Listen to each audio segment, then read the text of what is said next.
Hello everyone, इस video lecture में हम लोग BSc 6 semester zoology paper first के मोस्ट इंपॉर्टेंट एमसीक्यू क्वेश्चन को सॉल्व करेंगे जो कि आपके एग्जाम में पूछे जा सकते हैं। चलिए देख लेते हैं किस प्रकार के क्वेश्चन दिए गए हैं। सबसे पहले क्वेश्चन दिया गया है examples of gene mutation is. Gene उत्परिवर्तन का उदाहरण है। जीन म्यूटेशन का मतलब क्या होता है कि जेनेटिक मटेरियल्स में चेंज हो जाना, वही हमारे क्या कहलाएगा, म्यूटेशन कहलाएगा। तो इसकी वजह से क्या होगा कि सिकल सेल एनीमिया हो गया या हाई ब्लड प्रेशर हो गया, ये सभी आप लोगों को देखने को मिलता है। क्योंकि जीन म्यूटेशन जब होता है तो हमारे जीन में चेंज होगा तो हमारे क्या होगा, जो भी प्रोटीन्स होगा वे क्या होंगे, डिफरेंट बनेंगे। तो ये सभी आप लोगों को रोग देखने को मिलेगा। नेक्स्ट क्वेश्चन आप लोगों को पूछा गया है evolution also has the following meaning.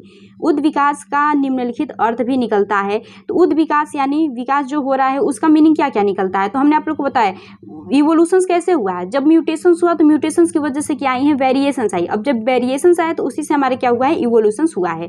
ठीक है, तो इसका सही ऑप्शन क्या होगा, history and development of caste including variations, विभिन्नताओं सहित जाति का इतिहास एवं विकास। नेक्स्ट क्वेश्चन आप लोगों से पूछा गया है which of the following raise doubt about Lamarckism. Lamarck ने जो अपना लेमार्किज्म थ्योरी दिया था, इसमें इन्होंने क्या जो बताया था, यूज एंड डिसयूज के बारे में and inheritance of acquired characters के बारे में, दो चीज़ों के बारे में लेमार्क ने बताया था। तो इनके पर आप आलोचना किसके अनुसार कर सकते हैं। तो यहाँ पे पहला ऑप्शन में आप लोग को बताया गया है कि जब औरतें जो होती हैं वे अपने कान को छेदवाती हैं तो उससे क्या होता है कि वो कैरेक्टर्स उनकी अगली पीढ़ी में जाना चाहिए, इनके अनुसार, लेमार्क के अनुसार। क्योंकि इन्होंने बताया था कि इनहेरिटेंस ऑफ एक्वायर्ड कैरेक्टर, जो आप पूरी लाइफ में जो चीज़ों को प्राप्त करेंगे वही हमारी अगली पीढ़ी में जाती है, इनके अनुसार था। तो वो कैरेक्टर्स हमारी अगली पीढ़ी में जानी चाहिए, लेकिन क्या हुआ कि वो कैरेक्टर्स अगली पीढ़ी में नहीं जाता है। जो उनके बच्चे पैदा होते हैं उन औरतों के, उनके जो कान होते हैं वे छेदवाए हुए नहीं आते हैं। ठीक है, तो ये इनका सही ऑप्शन होगा। नेक्स्ट क्वेश्चन पूछा गया है the importance of mutations in biological evolution is. जैव विकास में उत्परिवर्तन का महत्व होता है। जैव विकास में उत्परिवर्तन का महत्व क्या होता है, जेनेटिक वेरिएशंस होता है। क्योंकि म्यूटेशंस होगा तो म्यूटेशंस की वजह से क्या देखने को मिलेगा, आप लोग को वेरिएशंस देखने को मिलेगा और इसी की वजह से हमारा इवोल्यूशंस होता रहता है।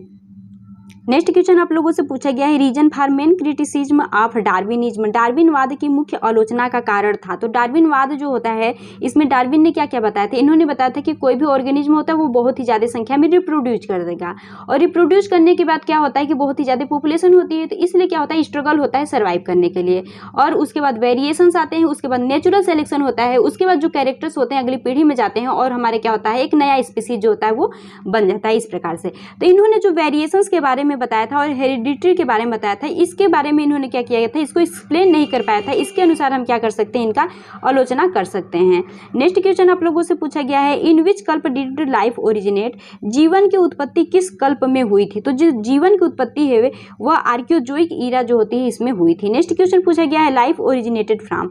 जीवन की उत्पत्ति हुई थी तो लाइफ के जो ओरिजिन हुआ वो कब हुआ था, इन आदि सागर से जो है वह लाइफ का ओरिजिनेट हुआ। क्योंकि हमने आप लोग को बताया था कि आदि सागर में ही क्या हुए, जो भी एटम्स होते हैं वे आपस में मिले, मॉलिक्यूल्स बने। मॉलिक्यूल्स से क्या हुआ कि वो धीरे धीरे जो होते हैं मैक्रोमोलिक्यूल्स, माइक्रोमोलिक्यूल्स इस प्रकार से बनते गए और एक ऑर्गेनिज्म को बना दिए। वहां से लाइफ जो हो गया हमारा ओरिजिन हो गया। नेक्स्ट क्वेश्चन पूछा गया है which of the following elements was absent in the atmosphere. निम्न में से कौन सा तत्व आद्य वायुमंडल में उपस्थित था। आद्य वायुमंडल मतलब जो पुराना वायुमंडल हम लोग का था, वहां पे कौन सा तत्व था जो कि अनुपस्थित था। तो हमने आप लोग को बताया था कि जो आद्य वायुमंडल होता है वो कैसा था, वो रिड्यूसिंग इन नेचर का था, मतलब वहां पे ऑक्सीजन जो था वो एब्सेंट था। नेक्स्ट क्वेश्चन है हमारा the original atmosphere of the earth was. पृथ्वी का आद्य वायुमंडल था तो वो कैसा था, रिड्यूसिंग नेचर का था, मतलब नॉन ऑक्सीडाइजेबल था। और इस समय का जो वायुमंडल है वो कैसा है, वो ऑक्सीडाइजेबल नेचर का है, क्योंकि इस समय जो है ऑक्सीजन बहुत ही ज्यादा मात्रा में प्रेजेंट है। ठीक है, तो क्या होगा, इस समय का ऑक्सीडाइजेबल नेचर का हो गया है। और जो पुराना हम लोग का वायुमंडल था वो कैसा था, वो नॉन ऑक्सीडाइजेबल नेचर का था, यानी रिड्यूसिंग इन नेचर का था। नेक्स्ट क्वेश्चन आप लोगों से पूछा गया है the first genetic materials produce on earth was. पृथ्वी पर सर्वप्रथम उत्पन्न होने वाला आनुवंशिक पदार्थ है तो वो क्या है, आरएनए है। नेक्स्ट क्वेश्चन है वर्तमान पृथ्वी पर अकार्बनिक पदार्थ से जीवन की उत्पत्ति नहीं हो सकती। इसका कारण क्या है, क्योंकि इस समय क्या है, वायुमंडल में O2 की मात्रा जो होती है वो अत्यधिक है, इसलिए इसकी वजह से हमारा जो इन्वायरमेंट है वो ऑक्सीडाइजिंग इन नेचर का हो गया है। इसकी वजह से हमारा जो अकार्बनिक पदार्थ है ये आपस में जुड़ करके एक जो होता है कि लाइफ की उत्पत्ति जो होता है, जीवन की उत्पत्ति नहीं कर सकते हैं। क्वेश्चन हमारा पूछा गया है Oparin's concept related to the origin of life is based. जीवन की उत्पत्ति से संबंधित ओपरिन की संकल्पना संकल्पना आधारित है। तो ये किस पे आधारित है? ये आधारित है ऑन केमिकल इवोल्यूशन, क्योंकि हमने जब ओपरिन एंड हेल्डेन मॉडल आप लोग को बता रहे थे तो हमने आप लोग को बताया कि इसको थ्योरी ऑफ बायोकेमिकल इवोल्यूशन के नाम से भी ओपरिन हेल्डेन मॉडल को जानते हैं। और इसमें क्या हुआ कि एक सीरीज में केमिकल रिएक्शंस हुए थे, जो आदि सागर है उसी में एक सीरीज में केमिकल रिएक्शंस हुए थे। तो जिसमें क्या हुआ था कि जो एटम्स थे, एटम्स आपस में मिल करके मॉलिक्यूल्स बनाए, मॉलिक्यूल्स आपस में मिले तो इनऑर्गेनिक जो कंपाउंड्स हुए वो बने, और इनऑर्गेनिक कंपाउंड से जो हुए थे वो ऑर्गेनिक कंपाउंड बने, और धीरे धीरे हमारा मैक्रोमोलिक्यूल्स, माइक्रोमोलिक्यूल्स, और धीरे धीरे हमारे क्या हुआ कि एक लाइफ जो हो गया वो ओरिजिनेट हो गया। इसमें इन्होंने बताया था, ठीक है। तो इसमें क्या हुआ कि केमिकल इवोल्यूशंस की वजह से ही हमारी जो लाइफ है वो ओरिजिनेट हुई है इस ओपरिन के अनुसार। नेक्स्ट क्वेश्चन आप लोगों से पूछा गया है, Lamarck's most famous theory regarding biological evolutions was. Lamarck का जैव विकास से संबंध में सबसे सुप्रसिद्ध सिद्धांत क्या था? तो लेमार्क ने दो ही चीज बताया था, यूज इन डिफ्यूज ऑर्गन्स के बारे में, कि हम जिस ऑर्गन्स का जितना ज्यादा यूज करेंगे वो उतना ही ज्यादा बड़ा होता जाएगा और मजबूत हो जाएगा, और जिसका हम यूज नहीं करेंगे वो क्या होता जाएगा, धीरे धीरे खत्म होता चला जाएगा। और दूसरा इन्होंने बताया था इनहेरिटेंस ऑफ एक्वायर्ड कैरेक्टर। तो सबसे ज्यादा फेमस क्या है? Inheritance of acquired characters. Next question आप लोगों को से पूछा गया है, the percentage of the population of a species has mutant gene if it. एक जाति की जनसंख्या में उत्परिवर्तित जीन के फैलने की संभावना बढ़ जाती है यदि वो क्या होता है, देयर इज नेचुरल सेलेक्टर, यदि वो नेचर के द्वारा सेलेक्ट कर दिया गया हो तो वो क्या होगा कि वो जो होता है उस जाति में फैलने की संभावना जो होती है उस म्यूटेंट जीन की जो होती है वो बढ़ जाती है।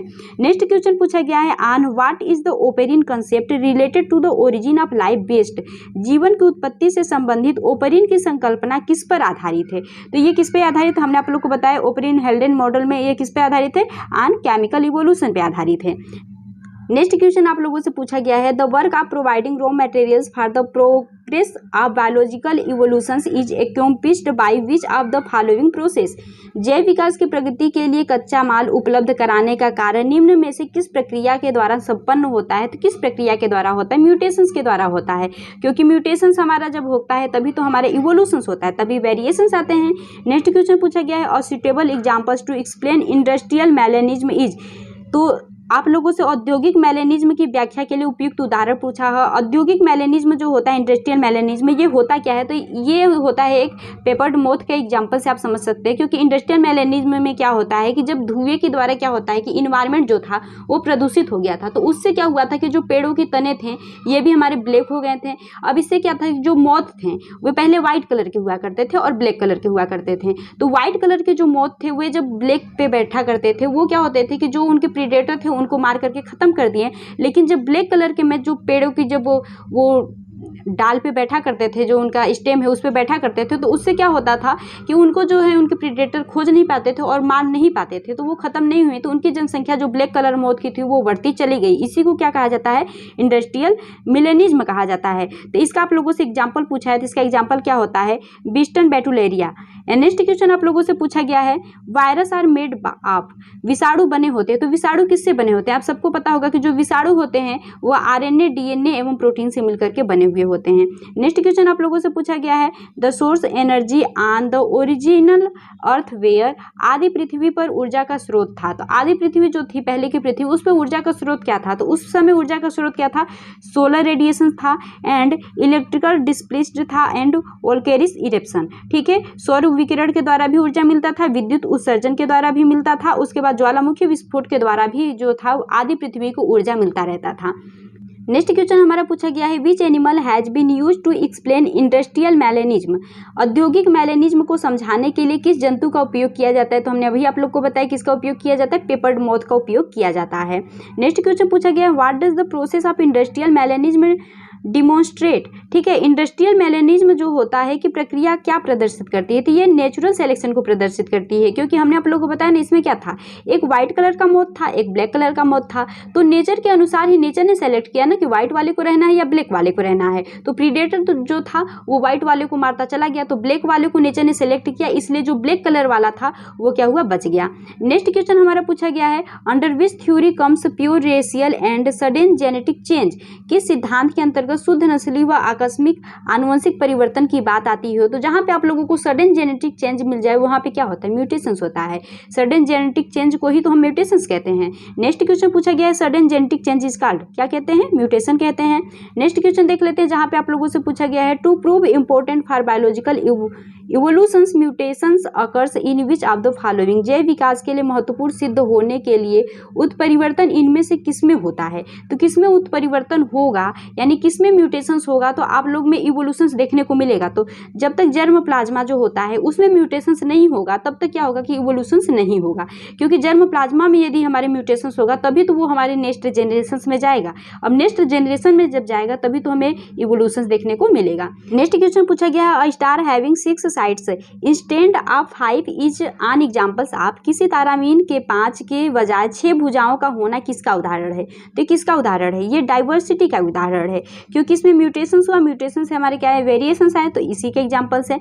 नेक्स्ट क्वेश्चन आप लोगों से पूछा गया है according to Haeckel biogenetic theory, Haeckel biogenetic सिद्धांत के अनुसार क्या होता है कि हमारा जो भी the history of development is repeated in the embryonic development, यानी जो एम्ब्रियो होता है वो अपने पूर्वजों की तरह जो होता है एम्ब्रियो जो एम्ब्रियो में डेवलपमेंट होता रहता है तो वो कुछ लक्षण क्या दिखाता है, जो पूर्वज उसके लक्षण थे ना उसको वो दिखाता रहता है। ठीक है। नेक्स्ट क्वेश्चन देखिए जहाँ पे आप लोगों से पूछा गया है mutations is mainly necessary for, उत्परिवर्तन मुख्यतः आवश्यक है, तो किसके लिए आवश्यक होता है, जो उत्परिवर्तन होता है ये जो होता है फॉर वेरिएशंस इन ऑर्गेनिज्म, किसी भी ऑर्गेनिज्म में वेरिएशंस को लाने के लिए क्या होता है ये आवश्यक होता है। नेक्स्ट क्वेश्चन पूछा गया है Hugo de Vries, Hugo de Vries Hugo de Vries क्या थे, ह्यूगो डी व्रीज ने ही म्यूटेशंस के बारे में बताया था और ये क्या थे, तो ये कहाँ के नागरिक थे, वाज सिटीजन्स ऑफ हालैंड, ये हालैंड के नागरिक थे। नेक्स्ट क्वेश्चन है who presented the theory of mutation, mutation theory किसने दिया, तो ह्यूगो डी व्रीज ने दिया था। नेक्स्ट क्वेश्चन हमारा पूछा गया है the change occurring in a short time is called, कम समय में होने वाले परिवर्तन कहलाता है, तो कम समय में होने वाला परिवर्तन हमारे क्या कहलाता है, माइक्रो इवोल्यूशन कहा जाता है। ठीक है, माइक्रो इवोल्यूशन हमने आप लोग को बताया कि यदि कम समय में ही परिवर्तन होता चला जा रहा है किसी एक पॉपुलेशन में तो वो उसको हम कहेंगे माइक्रो इवोल्यूशन। मैक्रो इवोल्यूशन में क्या होगा कि मैक्रो इवोल्यूशन होने में बहुत ही ज्यादा टाइम लगता है, जैसे कि इन वर्टिब्रेट से वर्टिब्रेट का आ जाना हमारे क्या कहलाता है, ये कहलाता है मैक्रो इवोल्यूशन। मैक्रो इवोल्यूशन का एग्जांपल से यदि आप समझे तो जैसे कि यदि डॉग का एग्जांपल ले लीजिए तो डॉग में बहुत सारे आप लोग को वेराइटीज के डॉग मिलते हैं, तो ये कि इसका एग्जांपल है माइक्रो इवोल्यूशन का। लेकिन इन वर्टिब्रेट से हमारे वर्टिब्रेट्स आए हैं तो वो किसका एग्जांपल्स होता है, मैक्रो इवोल्यूशन, क्योंकि मैक्रो इवोल्यूशन में एक अलग स्पीसीज, अलग फैमिली, अलग ऑर्डर्स आप लोगों को देखने को मिलता है, लेकिन आप लोग माइक्रो इवोल्यूशन में ये आप लोगों को देखने को नहीं मिलेगा। नेक्स्ट क्वेश्चन देखिए जिसमें आप लोगों से पूछा गया है the development of wings is an examples of, wings का जो डेवलपमेंट होता है ये किसका एग्जांपल्स है, तो ये एग्जांपल्स है मैक्रो इवोल्यूशन का एग्जांपल्स है। नेक्स्ट क्वेश्चन आप लोगों से पूछा गया है the change in alleles frequency that occur over times within a population is called, alleles आवृत्तियों में परिवर्तन जो किसी आबादी के भीतर समय के साथ होता है कहलाता है, वो क्या कहलाता है, माइक्रो इवोल्यूशन कहलाता है। नेक्स्ट क्वेश्चन आप लोगों से पूछा गया है the principle of population genetics, जनसंख्या आनुवंशिकी का सिद्धांत है, तो जनसंख्या आनुवंशिकी का सिद्धांत क्या है, ये है हार्डी वेनबर्ग रूल, क्योंकि हार्डी वेनबर्ग रूल में ही बताया गया था कि कोई भी एक जो पेरेंट्स है, मान लीजिए कोई एक पेरेंट्स है, इस पेरेंट्स में क्या हो जाए कि किसी भी प्रकार का जो होता है कि माइग्रेशन न हो, न तो रेंडम मेटिंग हो, न तो किसी भी प्रकार का म्यूटेशन हो, न तो नेचुरल सिलेक्शन हो, तब क्या होता है कि ये पेरेंट्स जब ऑफस्प्रिंग को पैदा करता है तो वो इसका जो संतति होगा उसमें भी किसी भी प्रकार की जो होती है वे आप लोग को वेरिएशंस देखने को नहीं मिलेंगे, ये जो इसका संतति होगा ये सेम टू सेम अपने पेरेंट्स की ही तरह देखने को मिलता है। इसके लिए इन्होंने इसको सिद्ध करने के लिए एक फॉर्मूला दिया था, जो फॉर्मूला क्या है, p² + 2pq प्लस q² बराबर 1। ठीक है, इस फॉर्मूला से इन्होंने सिद्ध किया था कि जो पेरेंट्स होता है यदि इसमें किसी भी प्रकार के आप लोगों को म्यूटेशन, जेनेटिक वेरिएशंस जो हो गया और माइग्रेशन ये सभी देखने को यदि नहीं मिल रहा है तो जो इसका संतति होगा इसमें किसी भी प्रकार के वेरिएशन जो है वो देखने को नहीं मिलेगा। नेक्स्ट क्वेश्चन आप लोगों से पूछा गया है the invariant frequency of alleles and genotype in a stable population described, एक स्थिर आबादी में एलिल्स और जीनोटाइप की अपरिवर्तनीय आवृत्ति का वर्णन करता है। तो ये किसका वर्णन करता है? ये हार्डी वेनबर्ग रूल करता है, क्योंकि हमने आप लोग को बताया ना कि किसी भी एक स्थिर आबादी है जहाँ पे जीनोटाइप और अपरिवर्तनीय आवृत्ति का वर्णन, कि हमारी यदि पेरेंट्स जो है उसमें हमारे किसी भी प्रकार का जो होता है कि रैंडम मेटिंग नहीं हुआ है, ना माइग्रेशन हुआ है, ना म्यूटेशन हुआ है, ना तो नेचुरल सिलेक्शन हुआ है, ये सब नहीं हुआ है, तो जो उसका ऑफस्प्रिंग होगा उसमें भी किसी भी प्रकार के वेरिएशंस आप लोग को देखने को नहीं मिलेगा। नेक्स्ट क्वेश्चन पूछा गया है the half life of carbon 40 is. जो कार्बन 40 है इसकी अर्ध आयु आप लोगों से पूछी गई है। तो कार्बन 40 की अर्ध आयु कितनी होती है? 4570 ईयर होती है। अब इसके अर्ध आयु से ही हम क्या करते हैं कि जो फोसिल्स होते हैं, फोसिल्स कितना पुराना है इस कार्बन की मात्रा से ही हम ज्ञात करते हैं कि उस जो फोसिल्स है उसमें कितनी कार्बन की मात्रा बची हुई है, तो उससे हम ज्ञात कर लेंगे कि ये फोसिल जो है इतना पुराना है। नेक्स्ट क्वेश्चन पूछा गया है जीवाश्म निर्माण है, यानी फोसिल्स का फॉर्मेशन है। तो फोसिल फॉर्मेशन क्या होता है? प्राकृतिक प्रक्रिया द्वारा जो दफन जीव होते हैं वही हमारे क्या बनाते हैं? फोसिल्स बनाते हैं। नेक्स्ट क्वेश्चन पूछा गया है फोसिल्स इज। फोसिल्स क्या होता है? जो फोसिल्स होते हैं ये रिमेन्स होता है ऑफ डेड एनिमल्स। जो भी एनिमल्स जो होते हैं वे मर गए रहते हैं, उनका जो बचा हुआ भाग होता है वही हमारे क्या कहलाता है? फोसिल्स कहलाता है। नेक्स्ट क्वेश्चन देख लेते हैं जहाँ पे आप लोगों से पूछा गया है fossils were mostly absent in this महाकल्प। प्राय जीवाश्म इस महाकल्प में अनुपस्थित थे। तो किस महाकल्प में जो है जीवाश्म अनुपस्थित थे? तो जो जीवाश्म है ये आर्कियोजोइक ईरा में क्या थे? अनुपस्थित थे, क्योंकि इस समय क्या था, हमने आप लोग को बताया कि आर्कियोजोइक ईरा में क्या हुआ था? पृथ्वी का निर्माण हुआ था। ठीक है, पृथ्वी का निर्माण कब हुआ? 3 बिलियन ईयर वर्ष एगो हुआ था पृथ्वी का निर्माण, उस समय आर्कियोजोइक ईरा था। ठीक है, तो उस समय पृथ्वी का ही निर्माण हुआ था, तो हमारे फोसिल्स उस समय नहीं प्रेजेंट थे, क्योंकि फोसिल्स हम कब कहेंगे? जब कोई ऑर्गेनिज्म हमारा मर जाता है, हजारों लाखों वर्षों तक उसके बॉडी का कोई पार्ट यदि हमारा बचा रह गया, संरक्षित रह गया, तो उसी को हम क्या कहते हैं? फोसिल्स कहते हैं। तो उस समय तो पृथ्वी का ही निर्माण हुआ था ना, तो उस समय फोसिल्स नहीं थे। नेक्स्ट क्वेश्चन पूछा गया है fossils examples of ancient elephant. प्राचीन हाथी का जीवाश्म उदाहरण है। तो किसका उदाहरण है? अपरिवर्तित जीवाश्म का, यानी अनचेंड फोसिल्स का।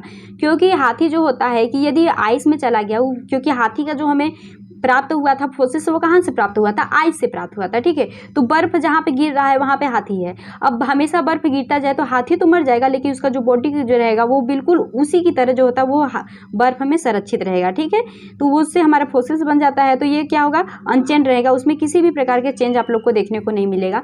नेक्स्ट क्वेश्चन पूछा गया है in the process of fossils formation simple part are destroy and the empty space is filled with help of minerals like जैसे सिलिका हो गया, कैल्शियम कार्बोनेट हो गया। तो सच फोसिल्स आकार, इसमें क्या कहा गया है आप लोग समझिए कि कोई भी एक बॉडी पार्ट है, उसका जो बॉडी जो है उस बॉडी का जो सिंपल पार्ट है वो क्या हो गया?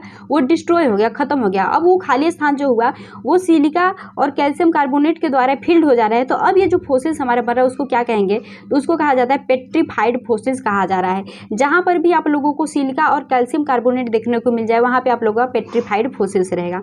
नेक्स्ट क्वेश्चन पूछा गया है study of fossils is called. Fossils का स्टडी क्या कहा जाता है? तो फोसिल्स का स्टडी जो होता है पैलेंटोलॉजी कहा जाता है। पैलेंटोलॉजी के ही अंदर हम क्या करते हैं? फोसिल्स का स्टडी करते हैं। नेक्स्ट क्वेश्चन पूछा गया है the name of the modern horse is. आधुनिक घोड़े का नाम क्या है? तो आधुनिक घोड़े जो इस समय घोड़े हैं इसका नाम क्या है? इसका नाम है इक्वस। नेक्स्ट क्वेश्चन पूछा गया the process of fossils formation is called. Fossils formation की प्रक्रिया क्या कहलाती है? तो वो कहलाती है फोसिलाइजेशन। नेक्स्ट क्वेश्चन आप लोगों से पूछा गया है माउंटेन हॉर्स इज। पहाड़ी घोड़ा है। तो पहाड़ी घोड़ा क्या होता है? ओरोहिपस जो होता है इसको पहाड़ी घोड़ा कहा जाता है। नेक्स्ट क्वेश्चन है the first fossils in the evolution of the horse was. घोड़े के विकास में पहला जीवाश्म था। तो सबसे पहला जीवाश्म क्या था? इयोहिपस था। और इयोहिपस को और एक नाम से जाना जाता था हाइटेकोथेरियम के नाम से। हमने आप लोग को जब ये चैप्टर जो 3rd यूनिट करा था जिसमें आप लोगों को कंप्लीट इसके बारे में बताया था। ठीक है, जब आप घोड़े के विकास में देखेंगे तो इसमें देख लीजिए सबसे पहले आपका इयोहिपस आया, उसके बाद मीसोहिपस आया, उसके बाद मेरिचिपस आया, उसके बाद पिलोहिपस आया, उसके बाद जाकर के इक्वस आया। इक्वस अभी प्रेजेंट है। और जो इयोहिपस है सबसे पहले आया, तो सबसे पहले जो आएगा उसी का तो हमें सबसे पहले फोसिल्स मिलेगा। तो फर्स्ट फोसिल्स हमारा क्या है? इयोहिपस है। तो यदि आप लोगों को ये वीडियो समझ में आया होगा तो वीडियो को लाइक और चैनल को सब्सक्राइब कर दीजिएगा। और जिस भी टॉपिक पे आप लोगों को वीडियो चाहिए आप लोग कमेंट बॉक्स में कमेंट कर दीजिएगा।